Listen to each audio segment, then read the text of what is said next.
In today's video, we are going to talk about one thing. This one thing is something that I never thought was real. It was something that I always thought was written about in books or in movies or in TV shows. And it wasn't until I experienced it myself that I found out it is real, but not in the way that the media perceives it to be, not in the way that you think. In today's video, we're going to talk about something a little scary. So turn off the lights, get some popcorn. Today, we're going to talk about possession, specifically becoming possessed by a dark spirit and what we can do to relieve ourselves from it. Hey guys, my name's Bradley Marcus. I teach Theravada and Buddhist practice, but mainly I teach you how to be happy.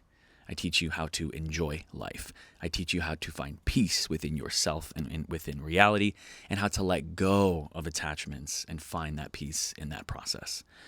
Today's video is a really interesting one because, as you know, if you've seen me before, we always have a background with Buddhist philosophy and Buddhist practice. If you've also seen my other videos, I tell you how Buddhism is not really a religion, and I don't really look at it as a religion. It is an art form. Just like martial arts is the art form of the body, or dancing is the art form of the body, Buddhism, or practicing Dhamma, is the art form of the mind. So keep that in mind as we move forward. And today's video, while it may not be directly related, is still related to this art form. Because in Buddhist practice and cosmology, there are many different realms that other beings can live in and interact with us. And that's what we're going to be talking about today, is one of these realms known as the hungry ghost realm, which you can do some research on your own about that. But basically, we're going to talk about these other beings or energies that can influence us negatively and what to look out for. I'm also going to share with you my own personal experience of what happened to me and how I was able to relieve myself from an experience that was unfavorable, to say. And then finally, we're going to talk about what you can do, as well as the Buddhist understanding, what the Dhamma says about these experiences. Okay, let's get into it. So, a few months ago, I noticed something was a bit off.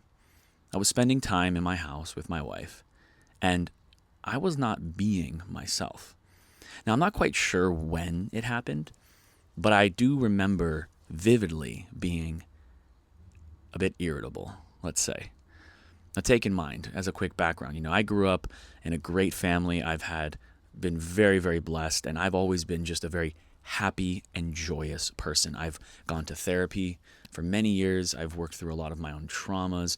I meditate consistently. I've done meditation retreats. I've processed my own traumas and experiences, and I've really found a nice stable place in my life where I can be happy. Part of the reason why I make these videos, because I want others to find that place in themselves as well. But I started acting a bit weird. Even with all of this background, I noticed that I was very easily angered.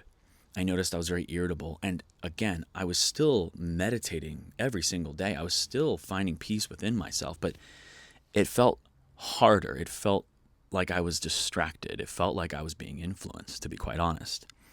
And then one day, I happened to go to the ocean. I jumped in the ocean, and when I got out, I felt very different. And I went to bed that night and woke up the next morning, and I felt very different. It felt like a weight had been lifted off of my body, like a fog had been lifted off of my body. Next thing I know, I'm back to my normal self. I felt like everything was okay again.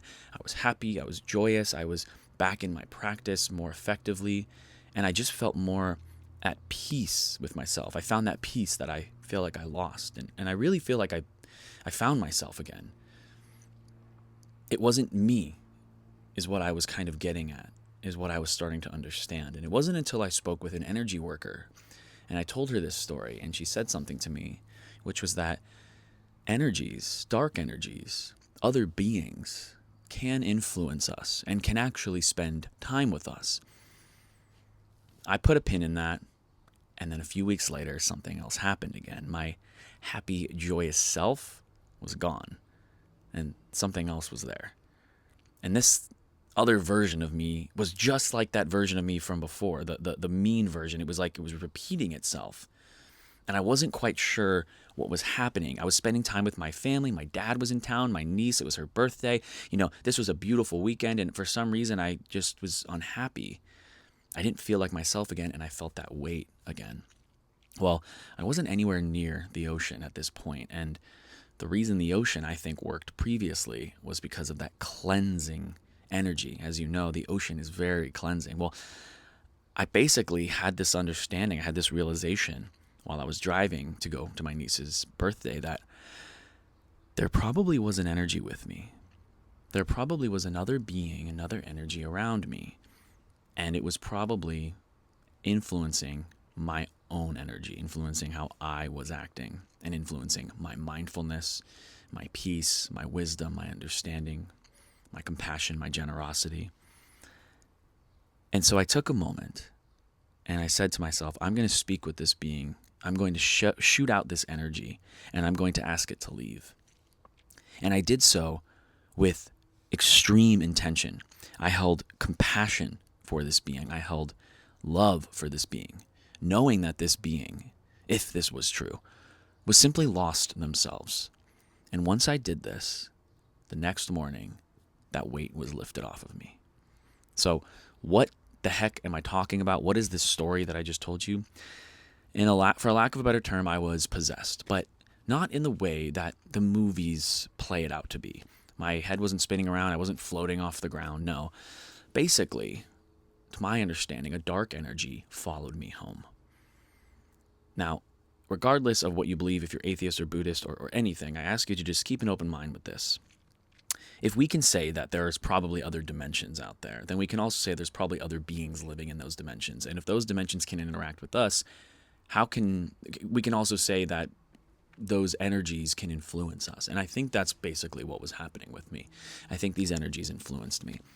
And what I found out when I looked into it from a Buddhist perspective, when I looked at some of the stories that the Buddha gave, he basically said something plain and simple, which is, if you hold greed, hatred, or ignorance, the three poisons in Buddhism, if you hold those in your mind, you are opening yourself up to other energies that hold those same energies, basically, those same vibes.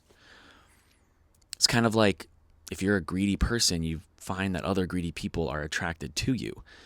But the Buddha also said that if you hold a pure mind, a mind of compassion, generosity, and wisdom, you are completely shielded from these negative energies. And so what happened to me was that at one point I held these unwholesome mind states, these three poisons, for a longer period of time than I should have, and an energy found me and kind of latched onto me and decided to spend some time with me. And in the Buddhist teachings, they basically said that these energies can follow you home. And one of the stories was of a child who went to a park and maybe did something he shouldn't have done and came home and was crying all night.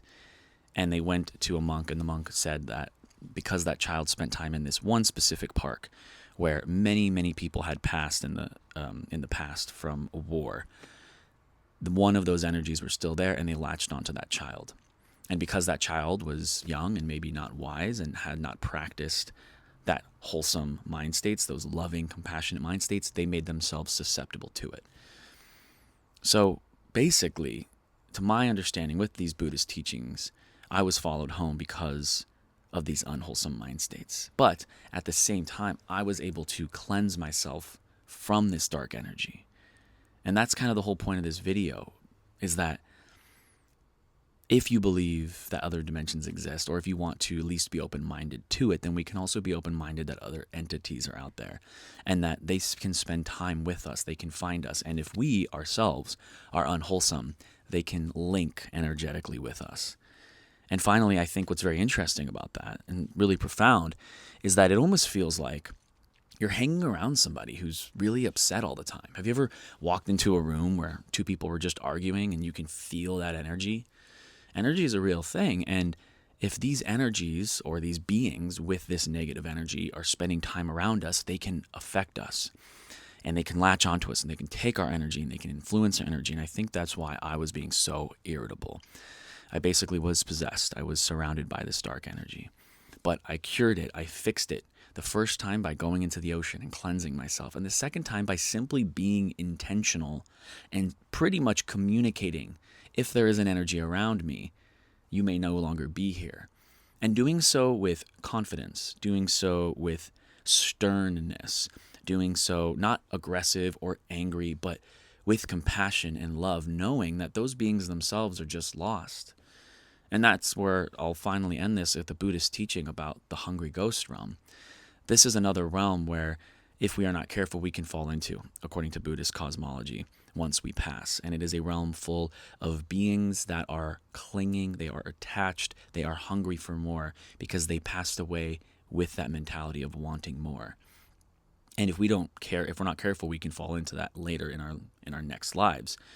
But the point is that these beings exist, but they are lost themselves. They are distraught themselves. They are suffering themselves. And so anyway, basically, what we need to do is show them compassion and love because we can. And that's where I'll end this story, is that, I live in an old house. I've seen a lot of spirits come and go in this house. I'm not scared of them. I feel compassion for them. I feel love for them, knowing that they are lost in their own way. And it's beyond explanation. I know that science hasn't proven that ghosts are real, but I've had experiences myself where something's there. And so moving forward, all I ask is that if you find yourself a bit irritable, if you find yourself a bit distraught, and you find yourself not acting yourself, maybe take a second, be mindful, and feel, is there other presences around me? Is there another being with me? Is there something latched onto me that followed me home? And if so, don't be afraid. Just remember that they are their own beings themselves. They are lost themselves, and you can show them love and compassion while setting a boundary with them and politely telling them to leave. Not just asking, but politely telling them, you may no longer be with me. I hope you find what you're looking for. Try that if you find yourself irritable. Try that if you find yourself extra angry, and tell me what happens. If you have any experiences as well of similar experiences, like to one I experienced, let me know in the comments below. But yeah, if you guys like this video, let me know as well. It's a very unique topic. And may you guys be well. May you be free of suffering. And thanks for watching.